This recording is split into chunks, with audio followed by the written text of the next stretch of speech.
क्या आपने इस कलयुग में गुरु महाराज ने कहा कि जब नाम को प्रणाम करोगे तो तुम्हारी रक्षा होने लगेगी, तुम्हारे ऊपर कवच बन जाएगा। तो कुछ शक्तियां काल की या नकारात्मक शक्तियां आपके भीतर वहम डाल दें कि देखो ये आए थे, इन्होंने नया नाम चला दिया। ये भ्रम दूर करने के लिए पूरी बात बताई। तो जब सुरतों को नीचे उतारा गया और प्रयागराज त्रिवेणी संगम यानी दसम द्वार, एकादश द्वार और द्वादश द्वार यहां पर पहुंची तो सुरतें अपने आनंद में थी, अपने मालिक को सुमरती थी। बोले मालिक वापस आ जाऊं। मालिक ने कहा कि चलो नीचे एक बार पूरी यात्रा करके वापस आ जाओ। तो दसम द्वार के मालिक उनको ही साध कहते हैं और यही पार ब्रह्म परमेश्वर साध। प्रार्थना करते हो आपने कि साध संग भर दीजिए। और ये जो साध हैं, ये जो दसम द्वार के मालिक हैं, यही सुप्त संत हैं। ये जब भी प्रकट होते हैं, इनका चेहरा गोल और इनकी बातें गोल और इनकी दाढ़ी लंबी। अगर दाढ़ी हुई तो पुरुष देह में है तो लंबी दाढ़ी, स्त्री देह में है तो एकदम पूर्णिमा की तरह इनका चेहरा होता है, सफेद चंद्रमा की तरह। जब जब जो साध हुए हैं, अगर आपको उनकी तस्वीर मिल जाए तो आप पहचान लोगे, बोले ये तो पार ब्रह्म परमेश्वर। और ये कभी सीधी बात नहीं करते, या तो बात ही नहीं करते, या प्रवचन करते नहीं, सत्संग करते नहीं, शब्दों वचन कहते नहीं। और अगर कुछ वचन कहते हैं तो इतना घुमा के कहते हैं कि सामान्य मनुष्य के पल्ले ही नहीं पड़ता। कबीर दास की उल्टी वाणी, बरसे कंबल भीगे पानी। कबीर साहब सुप्त संत थे। प्रेमियों, इसके ऊपर दूसरी वेणी है, त्रिवेणी की दूसरी वेणी, वह है मानसर। इसी को मानेसर कहते हैं, इसी को अमृतसर कहते हैं, इसी को पवित्र सरोवर कहते हैं, पवित्र कुंड कहते हैं। और इसी को जो पहली वेणी थी वो गंगा कहलाती है। गंगा यानी परब्रह्म और जमुना यानी मानेसर और सरस्वती यानी पियापत। जब सुरतें द्वार एकादश द्वार पे पहुंचती हैं तो उनके सारे बंधन यहीं पर नष्ट हो जाते हैं और सारे कर्मों का बोझ यहीं पर नीचे बैठ जाता है और सुरतें पवित्र हो जाती हैं, स्निग्ध हो जाती हैं। सारे कर्म बंधन सब यहाँ पे कट जाते हैं, खत्म हो जाते हैं। इसलिए संतों ने कहा कि प्रेमियों तुम एकादशी करना। एकादशी यानी एकादश द्वार पर पहुंचकर, एकादश द्वार पे पहुंचकर तो वहां अपने कर्मों को विसर्जित कर देना, या तुम्हारे कर्म वहीं पर नष्ट भ्रष्ट होता है। और उसके बाद सुनते वहां हंस बन के चहकेंगी, महकेंगी और उसके ऊपर पिया पर तुम ये हंस यानी सिया उस द्वादश पद पे, द्वादश द्वार पे अपने मालिक को निहारेगी। ये जागी आंखों वाले, खुली आंखों वाले महापुरुषों ने बताया एकादशी। और जब वो खुली आंख वाले गुजर गए तो बंद आंख वाले प्रकट हुए, पैदा हुए। उन्होंने कहा ये गद्दी मुझे मिल गई। घर से गद्दा ले आए, सोफा ले आए, कुर्सी ले आए और रख दिया वहीं पर। बोले कि अब मैं गद्दे का वारिस, अब मैं गुरु गद्दी का मालिक हो गया। गुरु गद्दी के मालिक नहीं हो गए तो गुरु गद्दे के मालिक हो गए। प्रेमियों, जब तक आंख खुलेगी नहीं,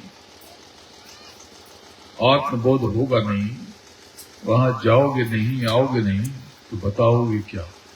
किताबों में लिखा पढ़ा सुना इसको सत्संग नहीं कहते।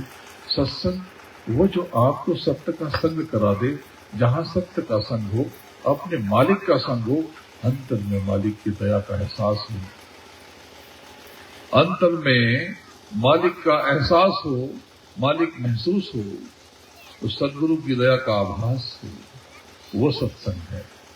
और सत्य का संग करने वाला यानी हर पल अपने मालिक, अपने स्वामी का स्मरण और स्मरण करने वाला, सिमरन करने वाला, नमन वंदन करने वाला ही सत्संगी है। सत्संग में आकर के टोपी लगा करके, लाल नीला पीला गुलाबी ओढ़ करके, बेमतलब का प्रवचन करके करने वाला सत्संगी नहीं होता। जो सत्संगी होता है उसका आचरण ही अलग होता है। वो किसी की निंदा नहीं करेगा, वो किसी के बारे में कुछ नहीं कहेगा, बस अपने मालिक की नाम में खोया रहेगा। जो मालिक की बात करेगा उसके पास बैठेगा, उसको प्रणाम करेगा, नमस्कार करेगा, आदर देगा, और जो यहां आगे बात करेगा वहां चुपचाप उठेगा, मुस्कुराएगा, अपने काम पे लग जाएगा। गुरु महाराज ने कहा कि सत्संगी का क्या लक्षण है? वे सत्संगी होना चाहते हो तो किसी की निंदा मत करो, वरना उसके पाप के बोझ के तले तुम दब जाओ। और दूसरा बताया कि कम खाओ, यानी अपनी जरूरतों को सीमित रखो, अपनी आवश्यकताओं को सीमित रखो, और गम खाओ यानी बर्दाश्त करो। सहने वाला ही बड़ा होता है। बर्दाश्त में बहुत ताकत होती है। देखो प्रेमियों, देखो देवियों, अगर कोई कुछ कह दे, कोई कड़वा कह दे, कच्ची पक्की बातें कह दे, अपशब्द कह दे, निंदा कर दे, चिंता मत करना, बर्दाश्त कर लेना। बर्दाश्त बहुत बड़ा करते हैं, आपको अंदाजा भी नहीं है कि बर्दाश्त करने से कितना लाभ है। जब कोई आपकी निंदा कर दे, आपका अपमान कर दे, आपकी प्रतिष्ठा पे दाग लगा दे, आपके ऊपर उंगली उठा दे, विचलित मत होना, झूठा आरोप लगा दे, चिंता मत करना। जिसने आपका असम्मान किया है, अभी आपको पता ही नहीं कि उसने आपके बहुत बड़े सम्मान की तैयारी कर दी। कितनी बड़ी तैयारी आपके सम्मान की कर दी, आपको अंदाजा ही नहीं है।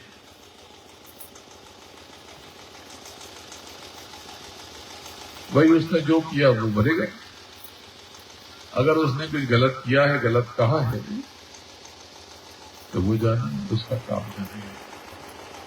कर्म जो जो करेगा तू, वही फिर भोगना पड़ता। प्रेमियों, अगर डरना है किसी से, संसार में किसी से मत डरना।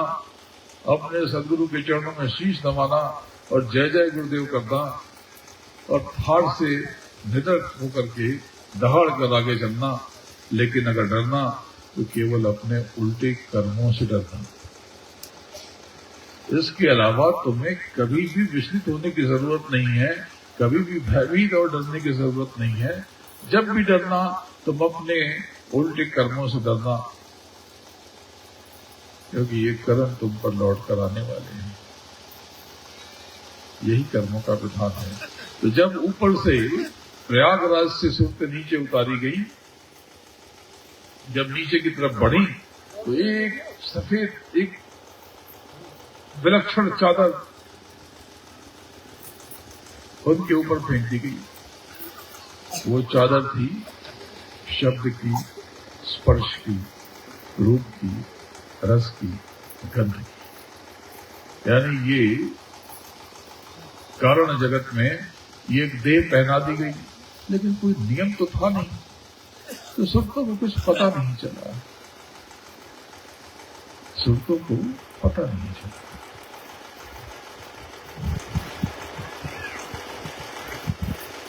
वो अपनी गति से नीचे आती नहीं, और कारण जगत यानी ब्रह्म की और माया के संसार में, रक्त वर्णिम संसार, ये लाल रंग का विलक्षण संसार,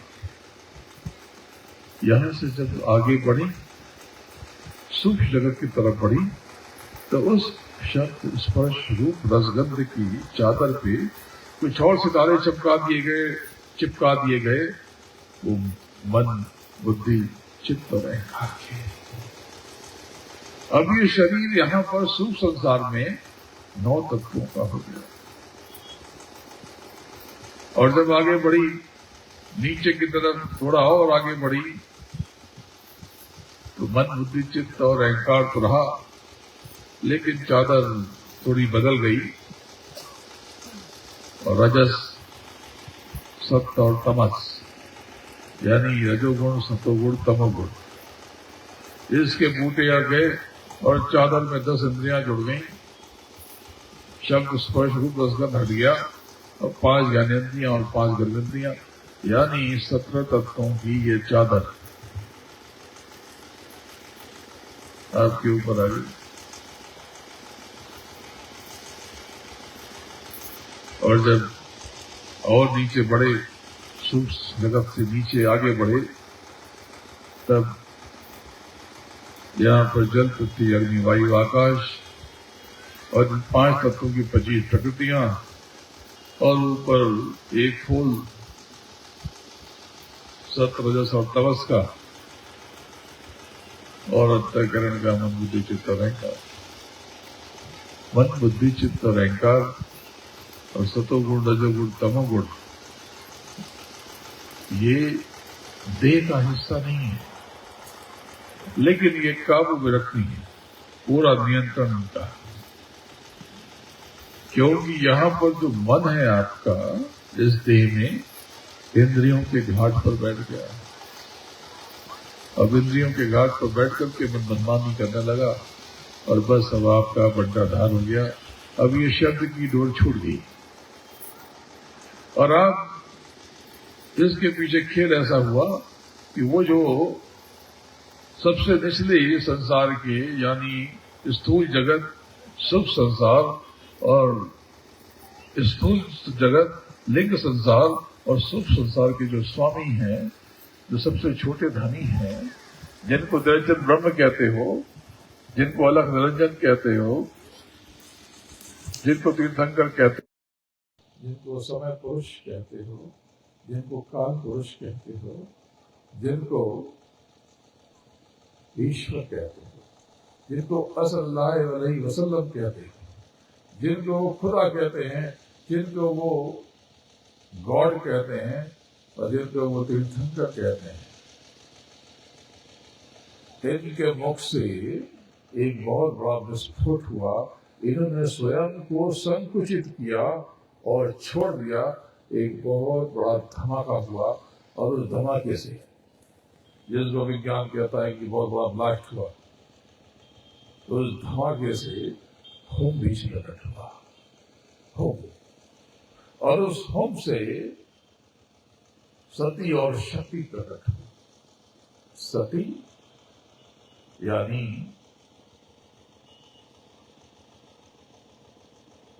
जो सत्य की ओर उन्मुख रहे, यह आध्यात्मिक चेतना, और शक्ति यानी प्रशासनिक चेतना। तो निचली रचना के स्वामी ने, मालिक ने शक्ति को नीचे की जिम्मेदारी दे दी और शक्ति ने स्वयं और अपने स्वामी के सहयोग से, योग से 3 ऊर्जाओं को जन्म दिया। ये जब विस्फोट हुआ तो इससे 3 त्रिशूल उतरा। त्रिशूल यानी सतोगुण रजोगुण तमोगुण, और इससे अंतःकरण उतरा, मन बुद्धि चित्त और अहंकार, और ये 5 तत्व उतरे और भी बहुत कुछ नीचे की तरफ प्रकट हुआ। तो उसके पश्चात आकाशवाणी हुई और आकाशवाणी से ऋचाएं उतरी, जिनको श्रुतियां कहते हैं, जो सुननी गई, यानी उस आसमानी आवाज से कलमा और आयतें उतरी और उस आकाशवाणी से वेदवाणी प्रकट हुई, यानी 1 लाख श्लोक प्रकट हुए, जिनसे कर्मों का विधान बना दिया गया। और मालिक ने कह दिया, निचले संसार के स्वामी ने, कि अब तुम आज से कर्मों का विधान बन गया। तुम कर्म करने के लिए स्वतंत्र हो, तुम जो चाहो वो करो, लेकिन तुम कर्मानुसार इसका फल भोगोगे। यानी कर्म जो जो करेगा तो वही फिर भोगना पड़ता। और आप नीचे फंस गए। जब आप नीचे उतारे गए तो ये जो आप आंख बंद करते हो तो अंदर का आकाश जो बहुत काला दिखाई देता है, ये बहुत उजला था, इसमें बहुत प्रकाश था, नूर था, रोशनी थी। लेकिन आज ये स्याह है, अंधेरा है, यहाँ पर तिमिर है, यहाँ नशा है, यहाँ पर कालिमा है, यहाँ पर कालिमा है। तो ये कालिमा, ये आपके कर्मों का प्रकाश, ये आपके ये कर्मों का अंधेरा,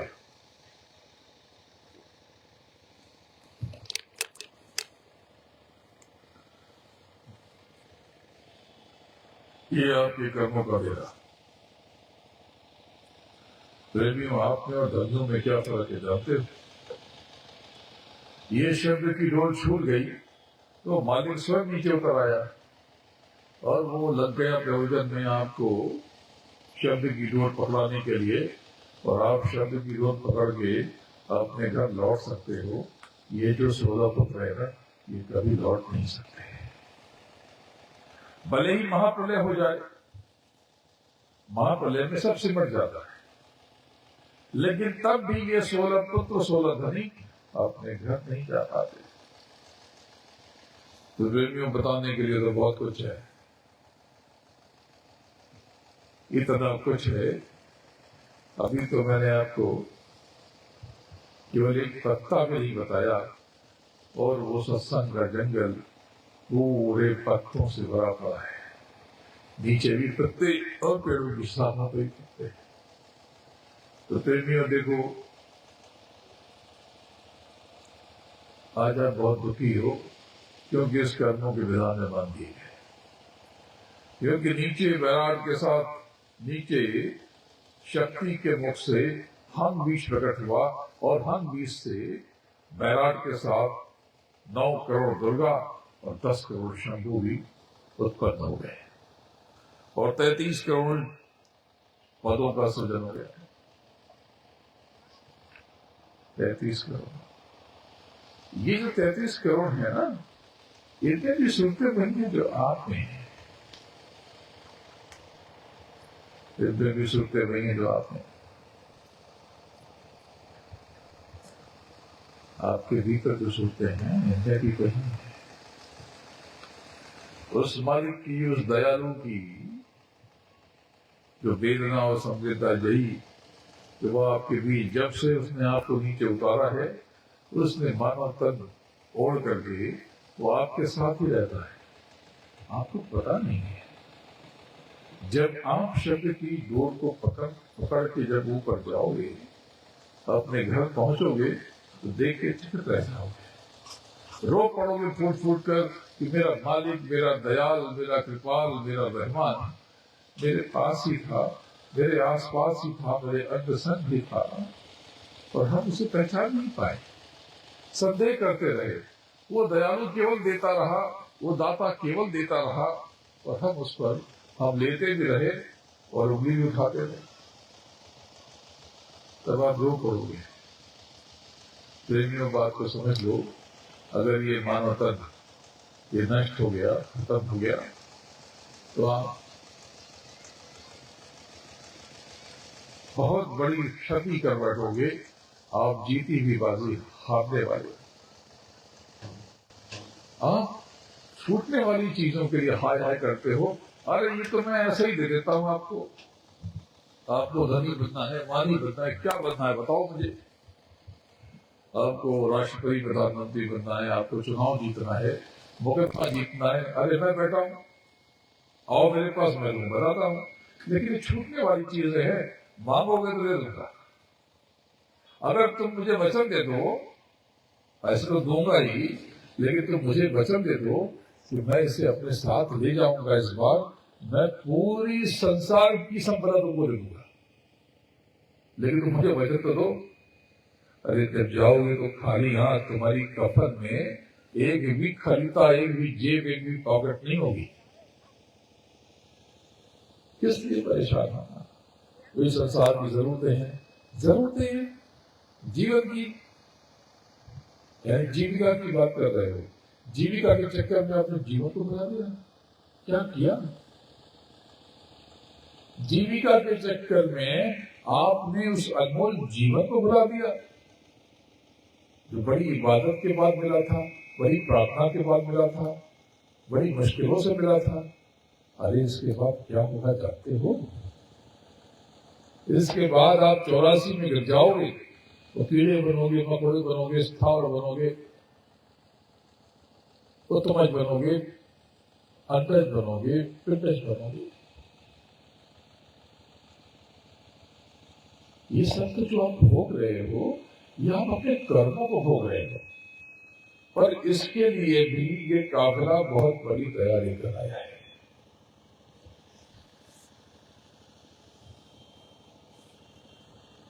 अरे पुड़िया गए, आज यहां पर आपको बहुत बड़ी रहमत मालिक की दी जाएगी। देखो प्रेमियों, गुरु महाराज ने आपको बताया कि कलयुग में कलयुग जाएगा और कलयुग में सतयुग आएगा। उसके लिए मालिक ने 3 महायज्ञ की और हुजूर ने साफ साफ कह दिया तीसरे यज्ञ के पश्चात कि चौथे यज्ञ से मैं सतयुग की अगवानी की घोषणा करूंगा। कौन करेगा? गुरु महाराज। तो प्रेमियों, एक बात को समझ लो, गांठ बांध लो कि गुरु महाराज आएंगे, गुरु महाराज आएंगे, चौथा यज्ञ कराएंगे, चौथा यज्ञ रचाएंगे। ये मेरे वचन नहीं है, मेरी बातें नहीं है, ये हुजूर ने खुद ही कहा है।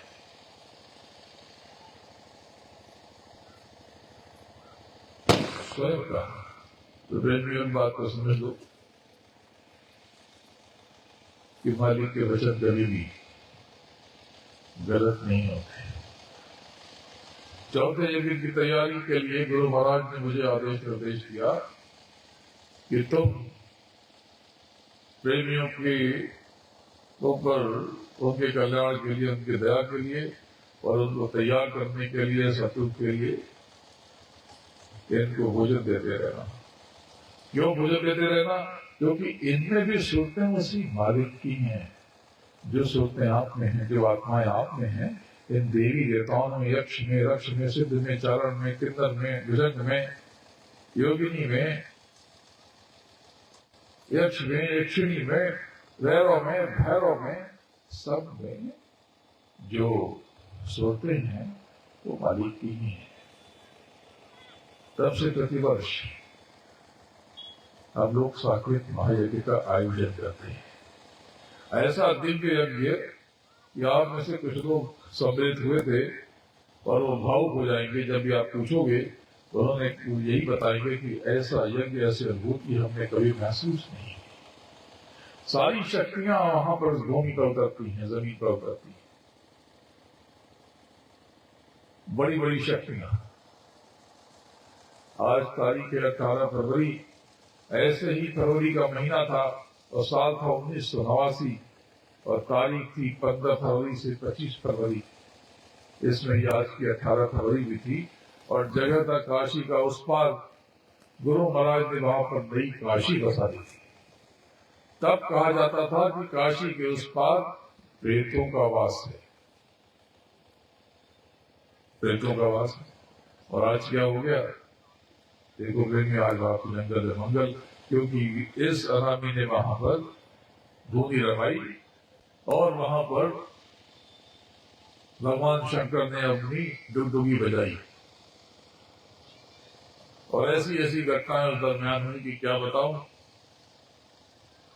भगवान शंकर स्वयं साक्षात वहां पर सशरीर प्रकट हुए थे, एक बहुत बड़े पक्षी के रूप में, छोटी बछिया से बड़े पक्षी के रूप में।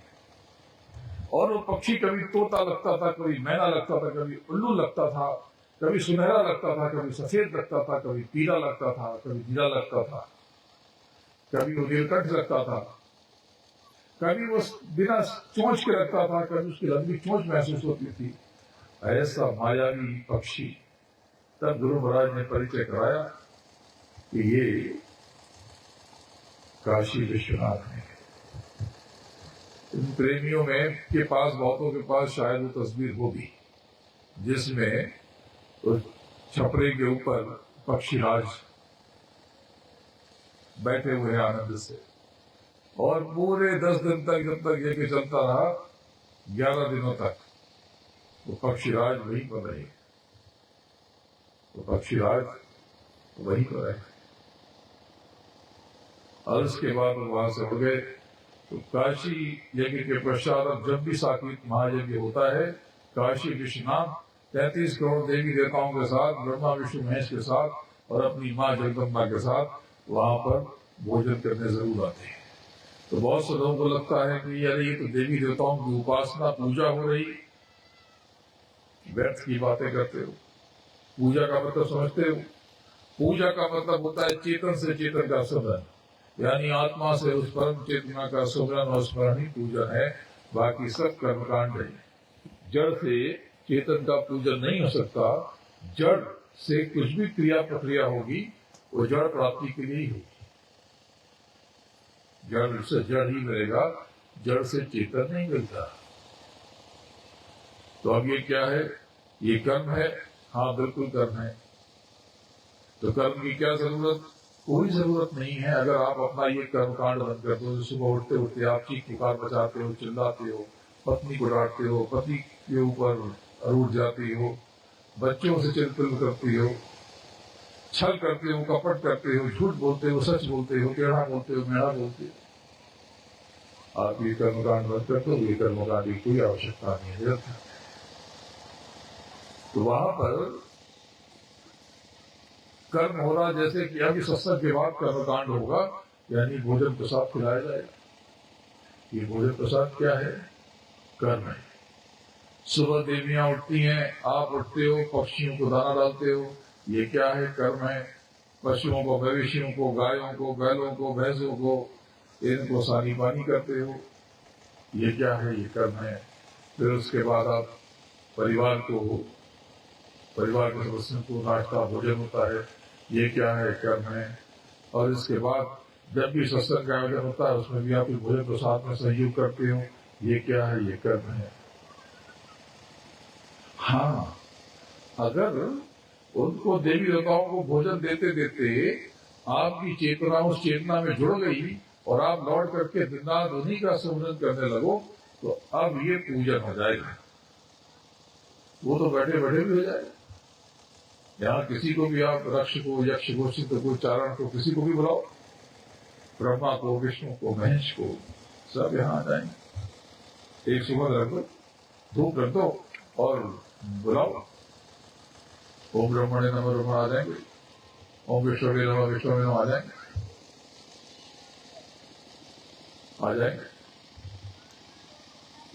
तो प्रेमियों, इस बार का यज्ञ, साकेत महायज्ञ, बम्बई के निकट नवी मुंबई में संपन्न हुआ और वहां पर बहुत बड़ी औषधि बनाई गई, दवा बनाई गई, आपके दुखों की संजीवनी अमृत बनाया गया। अमृत का निर्माण हुआ। ये अमृत अभी यहां बटेगा। ये देखो, ये उस यज्ञ वेदी की विभूति है। इसमें आप जानते हो कितने प्रकार की आहुति दी गई। इसमें कई ट्रक नारियल, कई ट्रक कमल के फूल, कई ट्रक अलग अलग प्रकार के रसीले फल, कई ट्रक बृहस्पतियां हिमालय से और विभिन्न जगहों से लाई हुई, और कम से कम कई लाख आहुतियां दी गई। बड़ी बड़ी देश की शख्सियतें आई, पूरा सिनेमा वाले वहां थे, राजनेता वहां पर थे, और सब गुरु महाराज की दया का असीम आनंद अंतर में महसूस करके उनकी आंखें भरी हुई थी, धीरे धीरे आंखें छलक रही थी। प्रेमियों, ये औषधि अभी आपको दी जाएगी। जिस पे स्टीकर लगा हुआ है। ये दोनों है क्या आपके पास? अभी एक ही है। ये दो दवाएं हैं, एक पर स्टीकर लगा, दूसरे पे नहीं लगा। ये जो दूसरे पे नहीं लगा ये अभी काफिले में खत्म हो गई, वो बाद में जिम्मेदार लोगों से संपर्क करना, ये भी बड़ी करामाती है। और ये यहाँ पर अभी आपको दी जाएगी। क्या करना है इसका? जब कभी आपके ऊपर दुख आ जाए, तकलीफ आ जाए, रात को आप बीमार हो जाओ, रात को 2 बजे कोई इलाज न मिले, डॉक्टर न मिले, दवा न मिले, तब आप जय गुरुदेव जय जय गुरुदेव करके बीमार व्यक्ति को सर पे लगा लेना। धीरे धीरे जब तक इलाज नहीं मिल जाता, डॉक्टर या दवा नहीं मिल जाती, तब तक उसकी संभाल हो जाएगी, तब तक उसकी रक्षा हो जाएगी।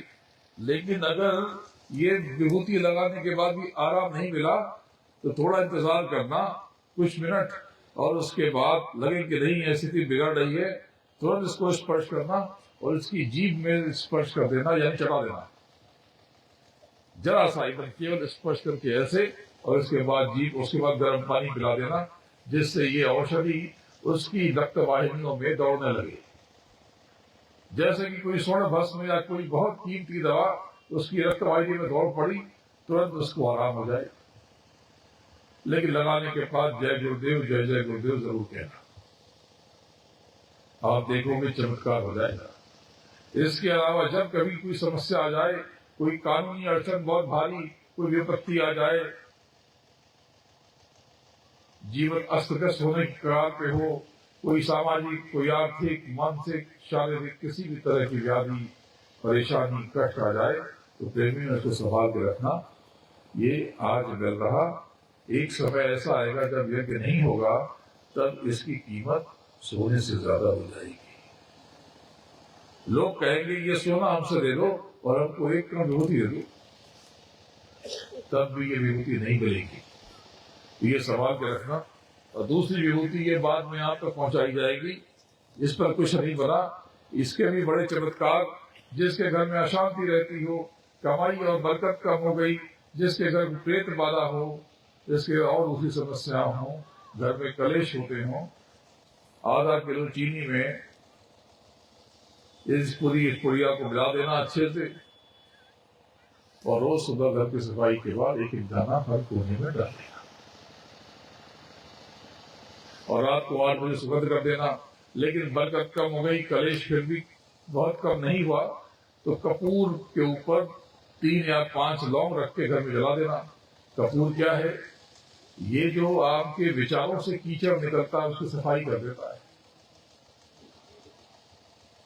तो विभूति अपना रंग दिखाएगी, करिश्मा कर देगी। जैसे विभूति और कपूर का संयोग होगा, आपके घर में विरोध तो रहेगा, लेकिन ये रोज का कलेश कम हो जाएगा। ठीक है, तुमको चाय पीना है, तुम चाय पियो, हम कॉफी पिएंगे, तुम ये करो, इसमें खुश रहो, हम ये करेंगे।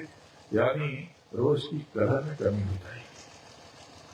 और जो आमदनी रुक गई है आपके दुकान में, कारखाने में, गोदाम में, आपके कारोबार में जो रुकावट आ गई, धीरे धीरे बरकत बढ़ जाएगी, आमदनी आपकी बढ़ जाएगी। जिन बेटियों की, जिन विवाह योग्य बेटियां हैं और समय निकला जा रहा, विवाह नहीं हो रहा, विवाह योग्य समय निकला जा रहा, यानी जो 30-35 साल या उससे ऊपर की हो रही हैं, उनके लिए है। 20-22 साल की कन्या के काम की नहीं है, पर यह असरदार सबके लिए है। तो क्या करना, हल्दी ले लेना या उसमें और भी कुछ मिला देना, जो भी देवियां चेहरे पे लगाती हैं उपटन, उसमें ये 1 चुटकी डाल देना और इसको लगा लेना। रोज जब लगाओगे, रोज बच्ची की, उसकी चेहरे पे चमक बढ़ जाएगी, और जब भी किसी से मुलाकात होगी, कोई देखने के लिए आएगा, तो एक आकर्षण पैदा हो जाएगा। जिनको त्वचा की समस्या है, वो थोड़े से नीम के तेल में इस विभूति को मिला लें और वहां पर धीरे धीरे रोज लगाना शुरू कर दें, तो त्वचा से गंभीर बीमारियां इससे दूर हो जाएंगी। और भी बहुत कुछ जब आपको कष्ट होगा, दिक्कत होगी, तो मैं आपको बताऊंगा। प्रेमियों, असली बात ये ये आज यज्ञ हो रहा है, ये हमेशा नहीं होगा, हमेशा नहीं होगा। प्रेमियों, अगला यज्ञ दिसंबर महीने में होने की संभावना है कि बंबई में होगा। आप सब उस यज्ञ में जरूर आए, मैं आपको न्योता देता हूं। यहां जिम्मेदार लोगों से आप जुड़ जाएं। आप जितने भी हो देवियां, आप जरूर आना, बच्चों को लेकर के आना, एक एक बच्चों को लेकर आना, कोई नुकसान नहीं होगा। आपकी खेती में, कारोबार में कोई नुकसान नहीं होगा। जो उन 10 दिनों में जो क्षति होगी, नुकसान होगा, प्रेमियों उससे ज्यादा की भरपाई में आपको कर दूंगा, उससे ज्यादा बरकत आपको मिल जाएगी। तो आपको महसूस होगा कि आप यज्ञ में गए थे और ये लाभ हो गया। प्रेमियों, आप सब आओ, रोज वहां पर सत्संग मिलेगा, प्रार्थनाएं होंगी, आपको लगेगा कि यह स्वर्गीय सुख, इतना आनंद, और आपको हर जगह गुरु महाराज की अंतर में मौजूदगी महसूस होगी। प्रेमियों, वही गुरु है, मैं तो उनके चरणों के रज हूं। मैं बार बार कहता हूं, तो आपको संदेह क्यों हो? आपको संदेह क्यों हो? तो प्रेमियों, आप सबका ये साकेत महायज्ञ में आने की तैयारी करो और यज्ञ में अपने कर्मों की आहुति दो। कर्मों की आहुति के लिए अभी से तैयारी में लग जाओ। एक एक गुल्लक बना लो, उसमें रोज 4 आने 8 आने 10 20 50 रुपए 100 रुपए जो बच जाए वो उसमें डालते रहो। एक गुल्लक और बना लो, उसमें आने जाने के लिए जो मार्ग व्यय, उसके लिए भी गुल्लक बना लो। प्रेमियों, जब यज्ञ में आने के पहले उस गुल्लक को खोलोगे, तोड़ोगे, तो जितना आपने धन डाला है उससे ज्यादा निकलेगा, उससे ज्यादा निकलेगा, उससे इतना सा ज्यादा निकलेगा। तब आप असल में पड़ जाओगे और तब आप आंख बंद करके क्या पढ़ोगे कि जय गुरुदेव, जय जय गुरुदेव, गुरु जय गुरुदेव। प्रेमियों, बताना और सुनाना तो और भी चाहता हूं, लेकिन वक्त बहुत हो रहा और आप सब के दर्शन करने हैं, आप सबकी बातें सुननी है। बस प्रेमियों, एक बात यह है कि गुरु महाराज पर सदा यकीन करना, उन पर हमेशा विश्वास करना। और मैं तो कुछ हूं नहीं, मैं तो आपका अनुचर हूं, चाकर हूं, सेवक हूं। जब कभी वहम हो, कोई आपके दिमाग में कुछ वहम डाल दे, तो विचार कर लेना ये कौन है, क्यों आए हैं। जब आप कभी मेरे स्थान पर आओगे तो हैरान रह जाओगे, ये इतने समृद्ध व्यक्ति, इतने कुलीन परिवार में इनका जन्म हुआ, राजाओं की तरह ये जीवन यापन करते हैं, तो ये गली गली गांव गांव में इतनी असुविधा में हमारे लिए भूल क्यों पा रहे थे। प्रेमियों, मुझे आपसे कुछ भी नहीं चाहिए, मैं केवल आपको देने और बांटने आया हूँ। वो मालिक की दौलत, वो रूहानी पैगाम आप तक पहुंचाने आया हूँ, जो मेरे हुजूर ने दिया है कि धाम अपने चलो भाई, अपने घर चलो। सूरत को, मन को सूरत के घाट पर बिठाओ, हिंदियों के घाट से हटाओ। जब सूरत के घाट पर बिठाओगे तो चल विचल होकर के यह हवा भागेगी, तब आप वह कल्पना करना कि आपकी देह नीचे पड़ी हुई है और आपकी देह से 5 प्राण 10 प्राण निकल गए। प्राण, ज्ञान, अपान, उदान, समान, पूर्ण, विकल, शेष, देवदत्त और धनंजय भी निकलने की तैयारी में है। धनंजय सबसे आखिरी प्राण होता है, यानी सबसे आखिर में जाता है। जब चिता की राख में गर्मी जब तक होती है, तब तक धनंजय नहीं रहता है। इसलिए बहुत से साधु सन्यासी जो थोड़ा बहुत जानते हैं, वो किसी मृतात्मा को देखते हैं तो वो कहते हैं कि सब तो चले गए, धनंजय तू ही बचा है। तो वो कहते हैं ओम धनंजय नमः। यानी वो देखते हैं कि केवल धनंजय ही यहाँ पर विद्यमान है, विराजमान है। तो आप ये कल्पना करो कि सारे प्राण आपके निकल गए। अब आप कुछ भी किसी को बुलाओगे, पति को, पत्नी को, बच्चों को, उनको कुछ सुनाई नहीं देगा, उनको कुछ भी सुनाई नहीं देगा। आप कहोगे कि हमने यहाँ पर दौलत रखी है, यहाँ मिट्टी में गाड़ के रखा है, वहां दीवार में छुपा के रखा है, इसको उधार दिया है, उसको उससे लेना है, उससे लेना है, कोई कुछ नहीं सुन पाएगा। आप लोगों की तिजोरी में मैंने रत्न रखे हैं, नोटों का बंडल रखा है, ये ले लो, उठा के देना चाहोगे, हवा की तरह तुम्हारे हाथ हो जाएंगे, कुछ भी छू न सकोगे। पत्नी को ऐसी आंसू पूछोगे तो चुप हो जाओ, रो मत। पति को समझाओगे कि अरे आप रोइए मत, मेरा क्या होगा, कोई कुछ नहीं सुनेगा। और वो यम के दूत आपको दबोच लेंगे और अपनी देह से जुड़े हुए एक झिल्ली में डाल देंगे, उस झिल्ली को ही प्रेत कहते हैं। और आप एक घंटे की वो गली गली में जाओगे, इसके बाद वो प्रेत से पित बनोगे कर्मानुसार, यानी आप अलग अलग योनियों में डाले जाओगे। तो जब आप ये कल्पना करोगे और तब मन वहां पर कांपेगा, तब मन को समझाना कि मन चुप बैठ दो, मन तू बजो गुरु का नाम, मन तू बजो गुरु का नाम, और दया मेहर से नरकत पायो, मत करना अभिमान, मन तू बजो गुरु का नाम। तो मन धीरे धीरे काबू में आ जाएगा। और धीरे धीरे जब शब्द की डोर पकड़ोगे, धार को पकड़ोगे, एक भी धार, एक भी शब्द की तिरछे अगर स्पर्श हो गई, छू के चली गई मन को, तो मन फिर झूम झूम के मस्त हो जाएगा और फिर वो स्रोत के घाट में वहां पर स्थायी रूप से बैठ जाएगा। लेकिन प्रेमियों, इसके लिए किसी की निंदा मत करना, नाम की कमाई के लिए प्रेम करना, शील, क्षमा, संतोष, विरह और विवेक से काम लेना, क्योंकि आध्यात्म प्रेम का मार्ग है। गुरु महाराज ने आपको शिष्यों नहीं कहा, चेलों नहीं कहा।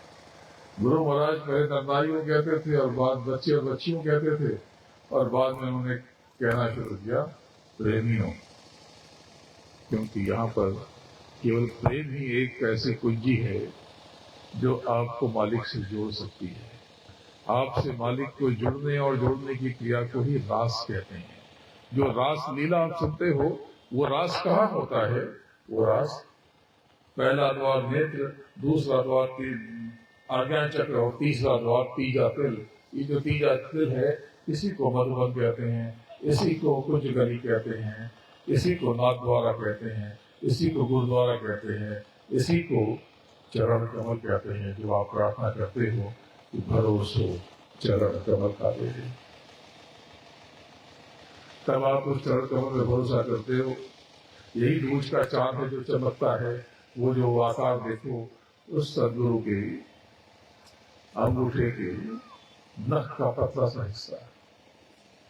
जब आप प्रार्थना करते हो, तब ये जड़ चेतन की गांठ है, ये धीरे धीरे सरकने लगती है और पंच भौतिक तत्वों से सत्य, रजस और तमस धीरे धीरे दूर होने लगता है। जब तक ये मिलौनी गांठ न खुलेगी तीजे तिल की प्रेमियों, तब तक आपका बेड़ा पार नहीं होगा। तब तक आप अपने घर, अपने धाम, अपने मालिक के पास नहीं जा सकोगे। और ये गांठ जीते जी खुलेगी। इसलिए प्रेमियों, आज से लग जाओ। मैं आपकी मदद करने आया, मैं आपकी मदद करूंगा। जब अंतर में आप पुकारोगे, तब आप महसूस करोगे। जब आप जय गुरुदेव, जय जय गुरुदेव कहोगे, तब अपने भीतर एक सफेद रोशनी की चादर का एहसास और आभास करोगे। तब धीरे धीरे आप सदगुरु के, गुरु महाराज के चरणों के अंगुष्ठ का ध्यान करना, और एक तरफ धीरे धीरे 5 तत्वों को फेंकना, दूसरी तरफ आप सत्य, रजस और तमस को फेंकना। धीरे धीरे ये खुलना। शुरू में ये अकड़ेगा, झगड़ेगा, लेकिन धीरे धीरे दोनों अलग हो जाएंगे। और जैसे ही बिरौनी गांठ खुल गई, ये बिरौनी जो उलझी हुई है, इसके सिरे अलग अलग हो गए, वैसे ही आपको अपना परिचय मिलने लगेगा। आप समझ जाओगे कि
लेकिन बाहर से सुन के करोगे क्या? जब तक अंतर में आपको अनुभव न हो तब तो वो सब व्यर्थ है। लेकिन इतना जरूर है कि मैं आपका और आपसे बहुत प्रेम करता हूं, बहुत गहरा। अगर प्रेम न करता होता तो धूप में, गर्मी में, विचित्र मौसम में अपनी सुविधा और साधन छोड़ करके आपसे क्या लेने आएगा? प्रचार प्रसार भी नहीं किया। अगर आसपास के और गांवों में कहलवा देता तो ये पूरा मैदान भर जाता। अभी भी आप अच्छी संख्या में हो, लेकिन तो पूरा भर जाता। बरेली से लेकर के बनारस, आजमगढ़, गोरखपुर से लेकर के यहां तक सब पूरा बैनर पोस्टर से पाट देता। प्रेमियों, मैं तो आपसे हूं, आपके लिए नहीं हूं। अंतर में आप स्वयं को जानो, सब जान जाओगे। दूध का दूध, पानी का पानी हो जाएगा। थोड़ी सी कोशिश कर लो, नाम की कमाई में संगत हो। प्रेमियों, अगर आपने रोज 2.5 घंटे नाम की कमाई में देने शुरू कर दिए तो मैं आपको वचन देता हूं कि आने वाले कुछ ही समय में मैं आपको अंतर में बहुत कुछ अनुभव करा दूंगा। ये मैं आपको वचन देते जा रहा हूं, ये मेरा आपसे वचन है। और एक बात और, अगर रोज आपने 2.5 घंटे नाम की कमाई में झोंक दिए तो आपके भौतिक कष्टों की जिम्मेदारी भी मैं लेता।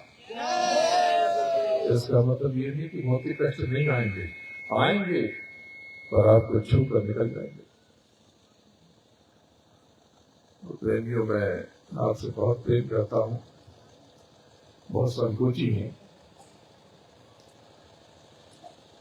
गुरु महाराज ने कहा, इसलिए मैं आपसे कहता हूं, जो मैंने आरंभ में कहा, कुछ लोग बहुत बाद में आए। प्रेमियों, याद रख लो, आप आजमा लो, जब कोई आपका साथ न दे, आपकी न सुने, आपको अपना हाथ न दे, आपको रोने के लिए अपना कंधा न दे, आपकी मदद न करे, तो मैं आपकी सहायता करूंगा। बोलो जय गुरुदेव, जय जय गुरुदेव। देखो, भेद स्पष्ट हो गया। कुछ लोग बाद में आए। जय गुरुदेव यानी मालिक का नाम, और जय जय गुरुदेव का मतलब हे मालिक तुझे प्रणाम। भ्रमित मत होना, कोई नया नाम नहीं शुरू किया गया। जय गुरुदेव का मतलब है मालिक, हे मालिक, और जय जय गुरुदेव का मतलब मालिक तुझे नमन है। वही अर्थ है जो गुरु और वाहे गुरु का अर्थ है। गुरु यानी सदगुरु यानी मालिक यानी सचखंड का स्वामी, और वाहे गुरु, हे गुरु तू धन्य है, तेरी जय हो। तू अप्रतिम है, तू विलक्षण है, तू अद्वितीय है, तेरी जय हो। जो वाहे गुरु का अर्थ है वही अर्थ है जय जय गुरुदेव का। बोलो जय गुरुदेव, जय जय गुरुदेव। प्रेमियों, आप सबको फिर से मैं न्योता देता हूं, आप सब यज्ञ की तैयारी करना। और जो प्रेमी आना चाहते हैं लेकिन उनको दिक्कत हो रही है, वो जिम्मेदार लोगों से मिल ले, उनके आने जाने का प्रबंध हो जाएगा। ये लोग व्यवस्था देख लेंगे, आप चिंता मत करना, आप चिंता मत करना। कोई अगर जा रहा है या कोई गाड़ी जा रही है तो उसमें या तो बैठा देंगे या व्यवस्था देख लेंगे। आप बिल्कुल भी चिंता मत करना, आप तो बस आने की तैयारी करो। देवियों, आप सब जरूर आना। उस हवन कुंड से जो धूम्र प्रज्वलित होगा, जो धुआं निकलेगा, वो आपके ऊपर कवच बन जाएगा और सारी सांसारिक बाधाओं से पूरे साल भर आपकी रक्षा करेगा, आपकी सुरक्षा करेगा। तो आप सब गुरु महाराज की, सदगुरु की दया लेने के लिए जरूर वहां पर साकेत महायज्ञ की तैयारी करो। और गुरु पूर्णिमा का कार्यक्रम आपके आसपास ही होगा, अभी तय नहीं है, लेकिन आप सब अपना दर्शन देना, मैं आपका इंतजार करूंगा। प्रेमियों, मैं बहुत कार्यक्रम नहीं करता, बहुत कम जाता हूं, पर गुरु महाराज ने जो मुझे काम दिया है वो करता रहता हूं। स्पष्ट बता देता हूँ, गुरु महाराज को मरा हुआ मत मानना, वो तो अनामी पुरुष है। गुरु महाराज ने कहा था कि मैं चाहूं तो 400 साल रह जाऊं, तो उनकी बात गलत हो जाएगी क्या? अरे उन्होंने, उस अनामी ने तो आपको देखकर कहा था कि मैं चाहूं तो 400 साल रह जाऊं। अरे वो तो अनामी है, वो 400 क्या 4000, 4 लाख, 4 करोड़ साल तक रह जाए। प्रेमियों, गुरु महाराज थे और गुरु महाराज ये सबसे बड़ा सत्य है। इसको कहने के लिए साहस चाहिए। अरे मैं कह देता कि गुरु महाराज मर गए और मैं गद्दे पे बैठ गया, कितना आसान था ना। कैसे कह दूं, कैसे कह दूं? जब मेरा मालिक है तो मैं कैसे कह दूं? तो कहाँ है, कब आएंगे उनकी मौज हो जाने? और उनके वचन भी देख लो। चलो आप मेरी बातों को मत मानो। उन्होंने 2 बातें जो कही कि चौथा यज्ञ मैं कराऊंगा और दूसरा मैं चाहूं तो 400 साल रह जाऊं। उनकी बातें कभी गलत नहीं होती। प्रेमियों, मैंने आपको पहले ही बता दिया था 1 साल पहले, 6 महीने पहले और सागरिक महायज्ञ में, आने वाला समय बहुत विपत्ति कारक है।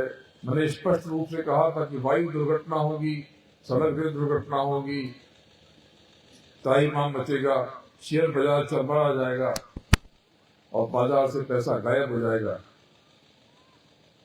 और मैंने बताया था कि आने वाले समय में ये टेक्नोलॉजी जो है ना, ये तो मोबाइल में चलाते हो, आने वाले समय में 2-5-10 सालों में ऐसा समय आएगा, ये सब कुछ देर के लिए बंद हो जाएगा,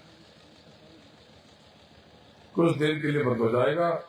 भीषण नरसंहार होगा। मैंने, किसी ने नहीं कहा था आपसे कि महामारी आएगी। मैंने 2019 की सितंबर में कह दिया था कि अगले कुछ महीनों में बहुत बड़ी महामारी आएगी। तो प्रेमियों, ये बात जो मैं कह रहा हूं, दुर्घटना, ये सब मैंने मन से कहा है। और आप पुराने वीडियो जाके देखोगे तो वहां पर ये बातें दर्ज है। अभी अभी सुबह पता चला कि भारतीय समय अनुसार सुबह 7 बजे अमेरिका का एक विमान कनाडा में क्रैश हो गया। और वो अजीब तरीके से क्रैश हो गया। वो गिरा और गिर के उलट गया, जैसे गाड़ी उलट जाती। ऐसा तो किसी ने देखा ही नहीं, जैसे मरा हुआ पक्षी ऊपर टांग करके पड़ा हो। अरे आगे देखो, बहुत भयानक समय आ रहा, बहुत विपत्ति आ रही, बहुत आपदाएं आ रही। लेकिन अगर आप अंतर में गुरु महाराज की, सदगुरु की उंगली थामे रहोगे और अंतर में जय गुरुदेव की गुहार और गुहार लगाते रहोगे, तो समय अच्छा आए या खराब, संसार में आग लगे या पत्थर पड़ जाए, पर आपको कुछ भी नहीं होगा। बोलो जय गुरुदेव, जय गुरुदेव, जय जय गुरुदेव। जय गुरुदेव नाम किसका, जय गुरुदेव नाम किसका? गुरु महाराज के चरणों में बारंबार वंदन करता हूँ और आप सबको प्रणाम करता हूँ।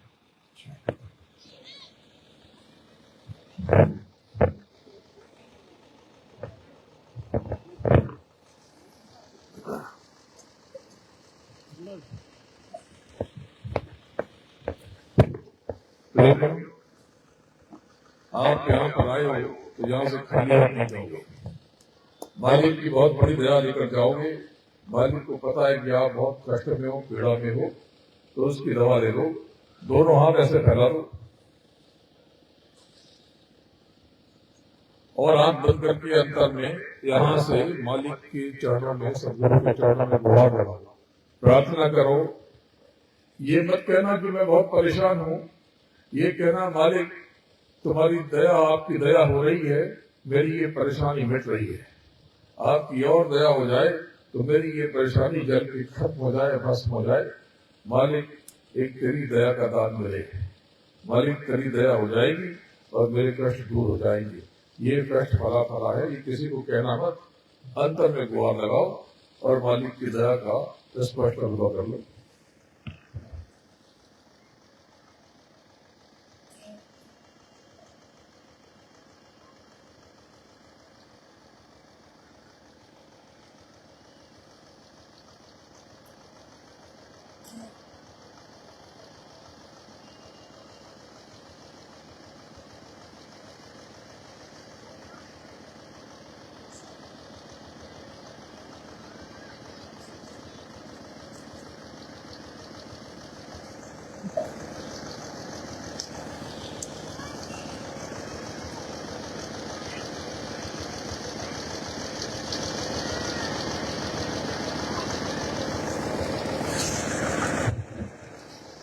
बोलो जय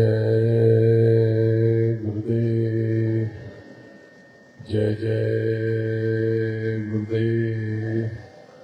जय गुरुदेव नाम किसका, जय गुरुदेव नाम किसका।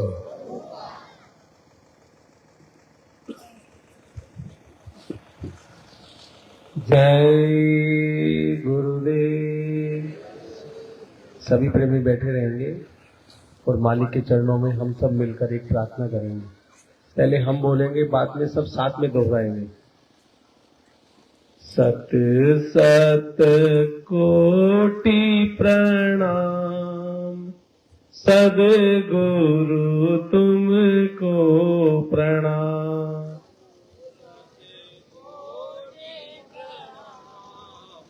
सद्गुरु तुमको प्रणाम। आप ही मेरे मात पिता हैं,